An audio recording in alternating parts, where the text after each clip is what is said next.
நீங்கள் பார்த்துக் கொண்டிருப்பது நியூஸ் 30. வணக்கம். ஆலங்குளம் அருகே துத்திக்குளத்தில் சமத்துவ பொங்கல் விழா. தென்காசி மாவட்டம் ஆலங்குளம் வட்டாரம் துத்திக்குளம் இந்து நடுநிலைப்பள்ளி முன்னாள் மாணவர்கள் சங்கம் சார்பில் சமத்துவ பொங்கல் விழா நடைபெற்றது. காலையில் தொடங்கிய இவ்விழாவிற்கு துத்திக்குளம் கிராம சமுதாய நாட்டாண்மைகள் சுரேஷ், அருள்ராஜ், முப்படாதி, அன்பழகன், கதிரேசன், முனியராஜ், முத்துசாமி ஆகியோர் கூட்டு தலைமை வகித்தனர். பள்ளி நிர்வாகி மை பா சேஸ்ராஜ் முன்னிலை வகித்தார்.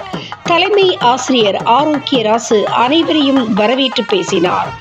இவ்விழாவின் தொடக்கமாக நம் பாரம்பரியமான உழவு தொழிலுக்கு பயன்படுத்தப்படும் மாடுகள் பூட்டப்பட்ட மாட்டு வண்டி அலங்கரிக்கப்பட்டு இசை ஆசிரியர் மேளதாளங்கள் முழங்க மங்கள நாதஸ்வரம் இசையோடு பள்ளி மாணவ மாணவிகளின் சிலம்பாட்டம், சுருள் வாழ் சுற்றல் போன்ற நிகழ்வோடு ஊரின் முக்கிய வீதிகளின் வழியாக அனைத்து சமுதாய மக்களின் ஒற்றுமையை வெளிக்கொணரும் வகையில் அனைவரும் இணைந்து பொங்கல் விடும் பானை அரிசி காய்கறிகளோடு ஊர்வலமாக வந்து பின்னர் பள்ளி விளையாட்டு மைதானத்தில் சமத்துவ பொங்கலிட்டனர். மேலும் சிறார் முதல் பெரியோர் வரை அனைவருக்குமான பல்வேறு விளையாட்டு போட்டிகளும் நடைபெற்றது. பின்னர் பிற்பகல் நடைபெற்ற பரிசளிப்பு விழாவிற்கு பள்ளி நிர்வாகி மை பா சேஸ்ராஜ் அவர்கள் தலைமை வகித்தார்கள்.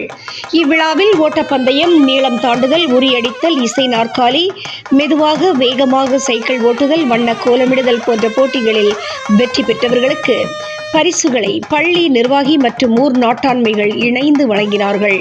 மேலும் நெல்லை மணி அண்ட் கோ குழுமம் சார்பில் தாய் தந்தையை இழந்த 25 மாணவ மாணவிகளுக்கு பள்ளி சீருடையும், துத்திக்குளத்தில் வயது முதுமையான ஆண் பெண்களுக்கு குளிர்காலத்திற்கான போர்வைகளும் வழங்கப்பட்டது. விழாவில் பள்ளி மாணவ மாணவிகளின் நாட்டுப்புற கலை நிகழ்ச்சியும் நடந்தது. இந்த நிகழ்ச்சியை ஆசிரியர் சத்யா அடைக்கலமேரி தொகுத்து வழங்கினார். இவ்விழா ஏற்பாடுகளை முன்னாள் மாணவர்கள் சங்கம் இசக்கிராஜா, செல்வம், ஆசிரியர்கள் ஜாஸ்மின், தெரசா, பிரான்சிஸ், அந்தோணியம்மாள், செல்வம், ரோசி, அந்தோணிசாமி, உடற்கல்வி ஆசிரியர் மணி, யோகா மாஸ்டர் பால கணேஷ் பதிலி, ஆசிரியர்கள் அருட்கணி, முத்துலட்சுமி, பள்ளிக்கால மாலை உணவு வழங்கும் பொறுப்பாளர்கள் உசோலா, மாரியம்மாள், மாரீஸ்வரி, வசந்தி, பொன்னம்மாள் ஆகியோர் செய்திருந்தார்கள். நியூஸ் 30 செய்திகளுக்காக தென்காசி மாவட்டத்திலிருந்து கோவிந்தராஜ் மற்றும் ஐயம்மாள்.